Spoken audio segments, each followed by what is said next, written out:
আজকের ভিডিওটা আমি পিছনের বারান্দার থেকেই শুরু করেছি। বাইরের দিকে একটু ক্যামেরা করে নিচ্ছিলাম। আজকে না অনেক রোদ উঠেছে, রোদের কারণে ঠিকমতো ক্যামেরার দিকে তাকাতে পাচ্ছিলাম না, বেশি কিছু দেখা যায় না, গাছগাছালি দেখা যায়, এগুলাই ভিডিও করেছি। এখন আমি সামনের রুমে চলে আসলাম, সামনের রুমের ফার্নিচারগুলো মুছে নেব। আসসালামু আলাইকুম everyone, welcome to back to my channel.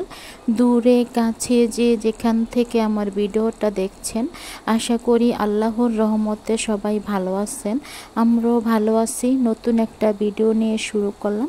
আজকের ভিডিওটা আমি পিছনের বারান্দার থেকেই শুরু করেছি।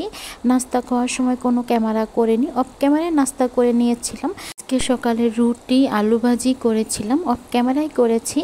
নাস্তা করার সময় কোনো ক্যামেরা করিনি। এখন আমি সোফাগুলো মুছে নিচ্ছিলাম।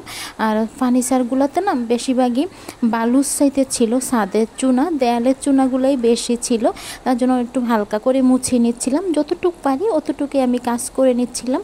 বেশি চাপ দিয়ে তো কোনো কাজ করতে পারবো না, বা ভারী কোনো কাজ করতে পারবো না। হালকা পাতলা যে কাজগুলো আছে ওই কাজগুলো আমি করতে পারবো। যে কাজগুলো করলে শরীরে চাপ পড়বে না ওগুলাই কিন্তু করতে পারবো। এখন আমি খাটের পাখাটা মুছে নেব। সোফাগুলো কিন্তু আমি মুছে নিয়েছিলাম, সবগুলো সোফা। এখন আমি খাটের পাখাগুলো মুছে নেব। খাটের পাখা তো না বালুর সাইতে ছিল, ছাদের চুনা, দেয়ালের চুনাটাই বেশি ছিল। এখন ডাইনিং রুমে চলে আসলাম। আর ডাইনিং রুমটা কিন্তু আমাদের গল্লি সিস্টেম, মানে লম্বাতে কিন্তু ডাইনিং রুমটা করা হয়েছে। আর ডাইনিং রুমে কিন্তু সব কিছু আমি রেখেছি, ফ্রিজ, তারপরে প্লেট বাসনের র্যাক, তারপরে একটা ছোট টি টেবিল, তারপরে কিন্তু দুইটা বালতি রেখেছি। আর বালতিতে কিন্তু এক্সট্রা যে বাজারগুলো করা হয় ওই বাজারগুলো কিন্তু আমি বালতিতে রেখে দেই, এভাবে কিন্তু রাখা হয়। বালতিগুলো কিন্তু রান্নাঘরে রাখার মতো সিস্টেম নেই, তার জন্য কিন্তু আমি গল্লিতেই রেখে দিই। মানে ডাইনিং রুমটা যেহেতু গল্লির সিস্টেম, তার জন্য গলিতেই রেখে দিই।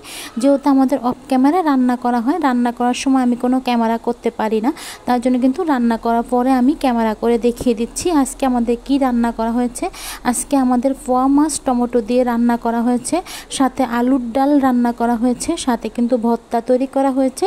দুই পদের ভর্তা, মানে একটা হচ্ছে ডাল শুকনা ভর্তা, মানে কালকের যে ডালটা ছিল মুসুর ডালটা, ওই ডালটা শুকিয়ে ভর্তা করা হয়েছে, সাথে কিন্তু মরিচ ভর্তা করা হয়েছে অল্প করে। আর দেখুন তরকারি কালারটা দেখুন, কালারটা দেখলেই বুঝতে পারবেন। আর কিন্তু আলুর ডাল কিন্তু রান্না করা হয়েছে। দূরে কাছে যে যেখান থেকে আমার ভিডিওটা দেখছেন, প্লিজ একটা লাইক দিয়ে ভিডিওটা দেখা শুরু করবেন। আপনারা তো একটা লাইক দিতে ভুলে যান, জন্য কিন্তু আমি মনে করে দিচ্ছি, প্লিজ আফুরা ভাইয়ারা একটা লাইক দিয়ে ভিডিওটা দেখা শুরু করবেন। জানি একই কথা বারবার ভিডিওতে বলা হয়ে যাচ্ছে, কি করব বলুন। ভিডিওতে লাইকের সংখ্যা এত কম হয়, মানে কমেন্টের সংখ্যা এত বেশি। কমেন্টের সংখ্যা দেখলে মনে হয় যে 100 জন ভিডিও দেখেছে, আর লাইকের সংখ্যা দেখলে মনে হয় যে মাত্র 15 জন ভিডিও লাইক করেছে। আর ভিডিওতে তো ভিউ হচ্ছেই না, ওয়াচ টাইমও হচ্ছে না। তারপর যদি একটা লাইক হয় অন্তত মনের শান্তি থাকবে যে না লাইক ঠিক মতো দিচ্ছে সবাই। তার জন্য কিন্তু আমি প্রতিদিন একটা লাইক খুঁজে নিচ্ছি, প্লিজ একটা লাইক করবেন।